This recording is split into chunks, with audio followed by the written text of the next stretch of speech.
today to get you to think a little bit differently about your food. But before I do that, I want to tell you why I started thinking differently about food over a decade ago.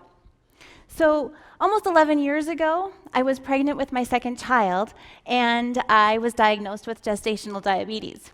And it's not usually that big of a deal. And for most women, and this happened to me too, as soon as you deliver a healthy baby, the diabetes goes away, and that was exactly my experience.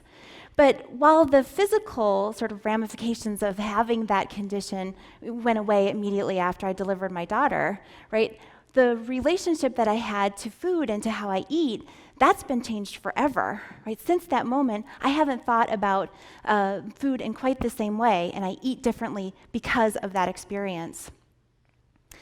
Now, I'm also a professor of political science, right? And this means that A, I'm a little bit of a nerd, and B, that I tend to filter every experience that I have through the lens of politics. So, 10 years ago, 11 years ago, when I was getting this diagnosis, I was, ferociously trying to consume every sort of book on food and nutrition, and then I started thinking, oh gosh, this is a ripe opportunity for me to talk about politics, which is something that I love, and so I started to think about what are the political ramifications of food policy? How is food policy made? How does it impact what I eat and what I feed my family?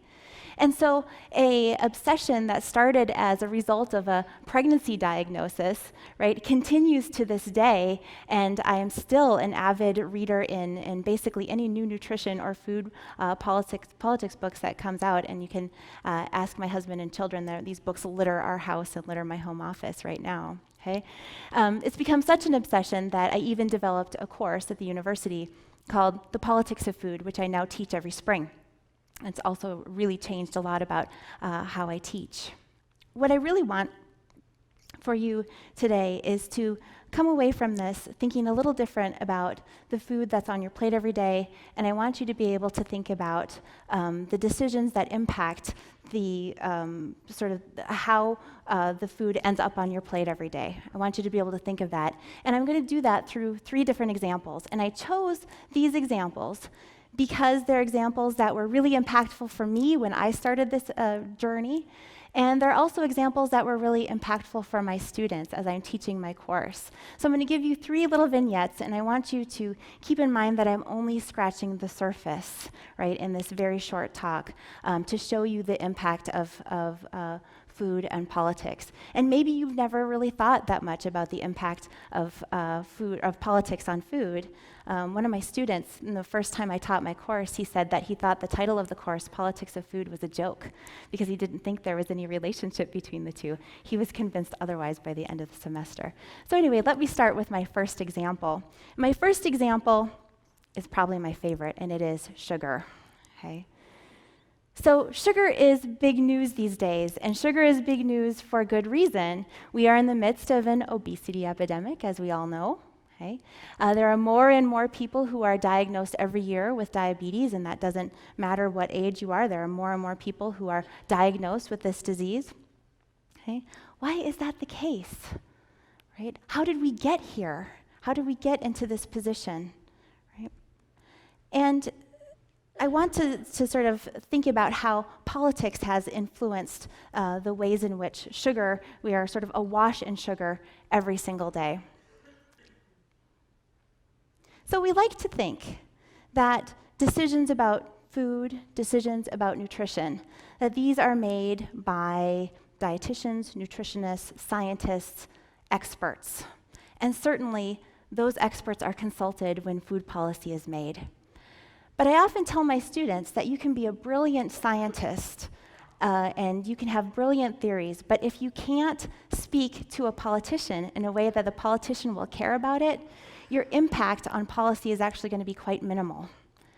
But there are people out there who are incredibly good at speaking to politicians in a language that they understand, and that is lobbyists, right? So there are lobbyists for the food industry, and in particular, lobbyists for the candy industry, lobbyists for the soda industry, lobbyists for the sugar industry itself, and many others who are very good at influencing politicians and how they are going to vote on legislation that's related to labeling of food, for example, that's related to the nutrition recommendations that come down from various bodies of the government, right? So we're not talking about something that's necessarily driven by experts, it's driven by policy. And we know that our politicians are not experts in nutrition, and yet they do a whole lot to decide how much we know about our food and the types of food that are recommended for us to eat all the time. I want you to think about something. Think about the last piece of packaged food that you ate, right? You know there's that little white box on the side of any container or any food package that says nutrition facts on it. Right? If you look on that, you'll see that there are daily percentage values listed for things like fat and cholesterol and fiber, but there's no percentage listed for sugar. That's no accident. The sugar industry has been very good and very successful at persuading Congress to adopt legislation that kind of keeps you in the dark about how much sugar you're actually eating. If you think of it, if you see on the side of a package, well, there's 12 grams of sugar in what I'm about to consume, you're not really quite sure if that's a lot or if that's not really that much, right? There's a very simple calculation that we don't know, but we all should know, and it's this one. 4 grams of sugar is 1 teaspoon. Somehow it's a little bit easier for us to understand what 1 teaspoon looks like rather than 4 grams of sugar, okay? This is a calculation that doesn't appear anywhere on our food packages, and yet it would be helpful for us to know how much sugar we're actually consuming if we thought of it in terms of this calculation. So let me give you a little bit of a better example, okay? So think about that Gatorade that you drank after your workout, okay? That is typically about 36 grams of sugar, which is, because everybody carries sugar packets around in their pockets, okay? That's about 9 teaspoons of sugar. So this is 9 teaspoons of sugar, right? That's there, okay? I don't know what to do with it, right? Okay, so 9 teaspoons of sugar, so that's in your Gatorade, okay? You can think about the healthy yogurt, the healthy strawberry yogurt that you had for breakfast. So that was likely about 24 grams of sugar. So your healthy yogurt, let's just take, that's about that much sugar for your healthy yogurt in a 6-ounce cup. So that's a lot of sugar for yogurt, okay? But here's the kicker. You know that Mountain Dew, the 20-ounce Mountain Dew that you guzzled in the car, right? This is a super uncomfortable pocket, right? That's what I was hoping you'd do, right? Okay, so we'll keep the sugar up here. This is 19 teaspoons of sugar, right? And that's going into the yogurt sugar. But this is how much is in a 20-ounce bottle of regular Mountain Dew, okay? Now, what I want you to keep in mind is that the latest dietary guidelines for Americans, right? This is the document that's produced by the government in consultation with nutritionists, recommends that we consume no more than 10 teaspoons of sugar per day. So if you've consumed a 20-ounce Mountain Dew, right, you've already consumed almost double the recommended amount for an entire day, right? So that's a pretty, I think, impactful example, a messy one too, and I'm just really glad it's out of my pockets. Okay.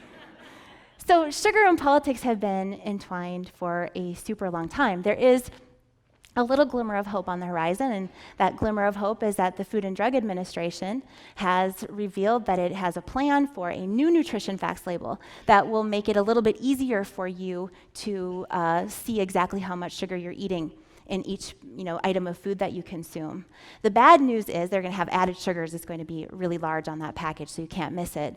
The bad news is that they've been so successful at persuading Congress and legislators that it is going to be too much of a hardship for them to do this right away, that we don't know exactly when this new food label is going to start appearing, right? So this is a little bit of an issue for us. So this is my first example of food and politics, and it's related to my second example. Okay? My second example, I want to address a slightly different question for you, which is, why does it seem so expensive to eat healthy? Right? So we just talked about how we might be awash in sugar and how that could happen with the influence of the food industry. But now let's think about why it seems to us that it's so expensive to eat healthy. Okay? So think about this. You maybe remember this.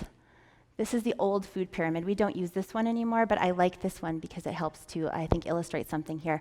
At the bottom of this old food pyramid was the bread, rice, cereal, and pasta group.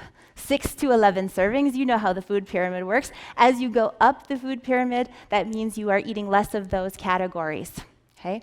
So why is it that this bottom, this is still sort of the foundation of what we think of the foundation of our diets. Why is it that this bottom, these carbohydrates on the bottom, have been so ingrained and all over on our grocery shelves, all over in our, probably on our plates and in our snack drawers, and so ingrained in our consciousness as the foundation of our diets? Well, as you might imagine, my answer is always going to be that it's a political decision. Throughout history, throughout our recent history in particular, governments have been subsidizing staple crops like these, like wheat, like corn, and like soy. And it has made it they have basically made a decision that they were going to buy these crops from farmers at almost any price, right, and almost any condition. So, in effect, government is making it cheaper. It's making it nice for farmers because they don't have to worry about sort of the variances in the market. It's also been kind of nice for us because since government is picking up some of the tab to buy these crops, that means our food is cheaper, right? But it's also meant that our food is artificially cheap. We don't ever really pay the full price of what it costs to produce foods that are made with these staple crops like wheat, corn, and soy. And it just so happens that the foods that we love, that we sort of make with these staple crops, are foods we find absolutely irresistible. Okay? It is very cheap, as you know, like go to the grocery store. It's very cheap, actually, to buy cookies. It's very cheap to buy soda. It's very cheap to buy all sorts of junk food that are made with these staple crops because we're not actually paying what the full cost is to produce them. But it's actually kind of expensive to buy the ingredients for a salad that's going to fill you up the same way, right? So we often see things like this, right? Here you can have a hamburger, fries, and a Coke for $4.99, but if you get a kind of boring salad and a water, right, it's $6.99. So people always say, oh God, it's just so expensive to eat healthy. Well, why is it so expensive to eat healthy? It's not that it's expensive to eat healthy, it's inexpensive to eat poorly, right? You can eat poorly. One of the biggest beneficiaries of government subsidies has got to be corn, right? We eat corn or corn byproducts in almost everything. There's corn all over that $4.99 meal there, from the bun, from the corn likely that was fed to the livestock to create that hamburger, to, of course, the high fructose corn syrup that made that Coca-Cola. So government makes it easier for us to eat junk and a little bit harder for us to eat well. After all, there's no subsidy for broccoli, there's no subsidy for kale, for apples, or for blueberries. So when you hear people say, gosh, it's just so expensive for me to eat healthy, right? They're not wrong, right? But they're unwittingly complaining about government subsidies that make it really easy for us to eat junk, right? And really hard for us to eat well, easily, okay? So thinking about junk food is going to lead me to my third example. Okay, and this is an example that may be really close to some of you because you might live it every day, for better or for worse, right? I'm a parent. Hey, you might be parents too, and you want your kids to eat well. We all want our kids to eat well. One of the primary places where our kids are consuming most of their calories is at school. Okay, and so it's important that we think about school food. And school food, as it turns out, is maybe the most political of the topics that I could talk about, right? And I'm only going to scratch the surface. So if you go online and you look up pictures of school food, maybe you've seen this before, you look up pictures of school food, you're going to find pictures of American school lunches that look like this, right?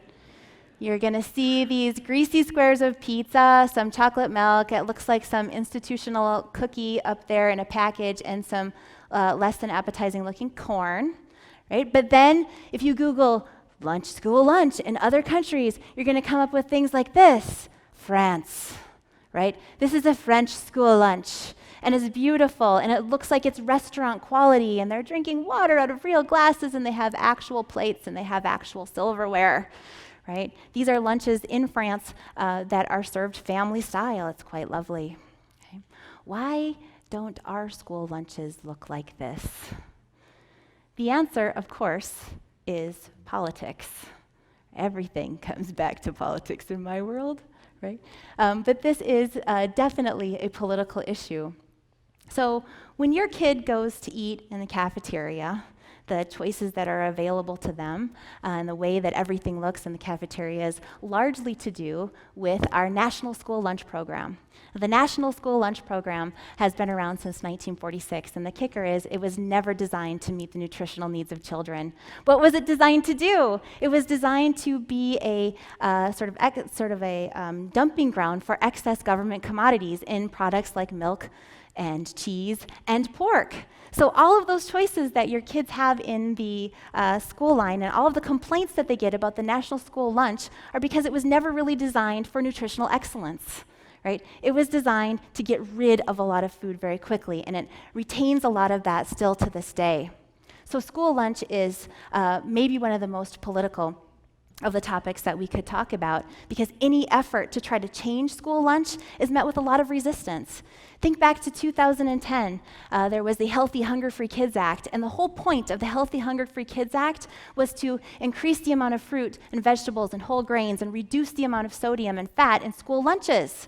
And so that was enacted, and what happened? Kids weren't eating it. Right?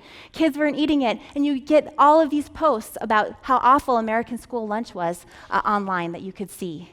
So any attempt to change this kind of a school lunch program is very, very political, because Congress can tinker around the edges. It's Congress who can pass things like the Healthy Hunger-Free Kids Act. It's Congress who can decide that ketchup is a vegetable, that pizza counts as a vegetable, that French fries count as a vegetable, and it's always the National School Lunch Program that gets a bad rap for it, and the schools that have to actually try and carry it out within those limitations.